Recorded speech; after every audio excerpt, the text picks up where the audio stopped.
Саламатсыздар ма, құрметті әріптестер? Сіздерге дайын ашық сабақты көрсеткім келеді. Бұл жерде тақырып квадрат теңдеулерді шешу, 8-ші сынып алгебра. Бірінші бізде жасанды интеллект ретінде арнайы платформа алынған. Осы платформадағы есептерді оқушылар орындайды. Бұның барлығын дискриминант арқылы орындайды. Яғни мына жерде есептер берілген, осы есептерді оқушылар шығарып, сұрақпен, яғни есеппен жауапты байланыстырады. Мысалы, міне, мына екеуін алайық. Мына жердің түбір былай шығады.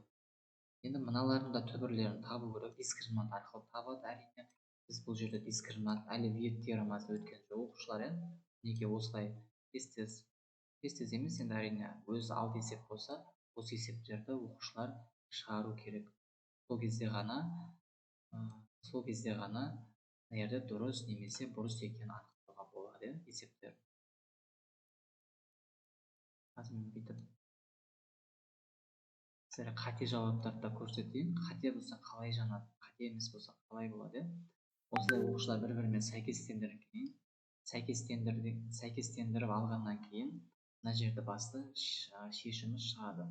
Бұл тапсырмаларды интеракт тақтаға қосып қойсаңыз өте керемет, оқушылар жарыса шығарып байланыстырады. Тақтаға оқушылар шығарып қойып, мысалы интеракт тақтаға қосып қоясыз ба, тақтаға әр топтан бір оқушыдан шығарыңыз, сосын бөліп беріңіз, мына есепсен, мына есепсен шығарасыз. Сосын оқушылар шығарып, осылай жауаптарды бір-біріне біріктіреді. Ең соңында тексереміз. Яғни бұл жерде 7-8 минут уақыт бересіз ғой. Тез шығады, мына екеуі дұрыс, мыналар қате болды деген сөз бұл жерде.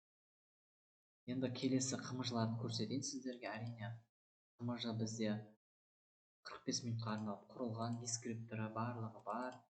Енді өзгерістер енгізіп, мына бағалау түрлерінде саламыз. Бұл жерде дайын топқа бөлу.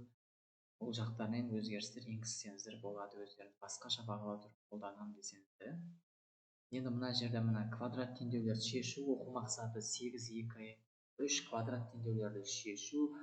Квадрат теңдеулерді шешуді орындайды. Сабақтың мақсаты оқулықтарға баулу, оқушыларды еңбек сүйгіштікке баулуымыз.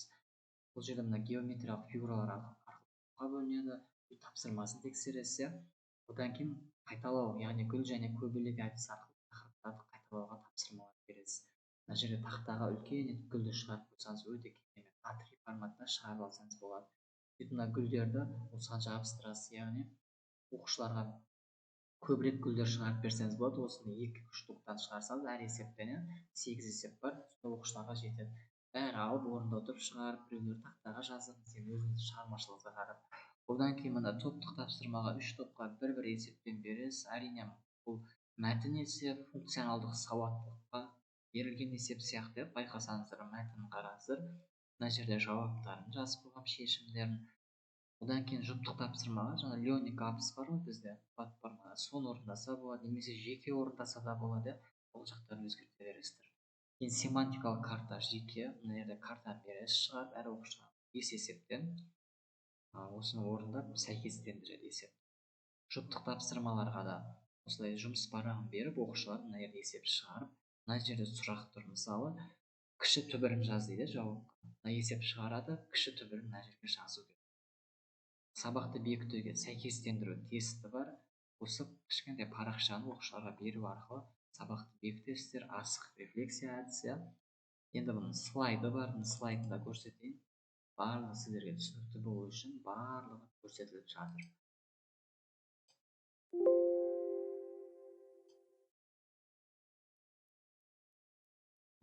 Мынау геометриялық фигуралар арқылы мына есептер мына жерде. Біз қайталауға гүл және көбелек әдісін алдық.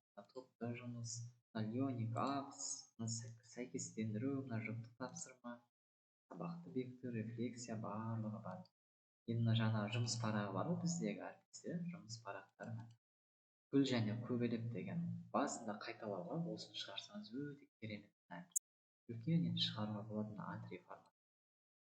Немесе А4 форматта шығарсаңыз да болады. Есептер анық көрініп тұр, барлығы дискриминант арқылы шығарады. Бізде оқу мақсаты әлі виетке жетпеді, квадрат теңдеулерді шешу. Енді виет арқылы шығарса да болады, жақсы оқушылар болса.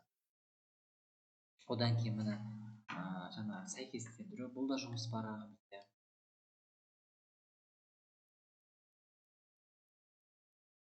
Одан кейін мындай не бар бізде, иә?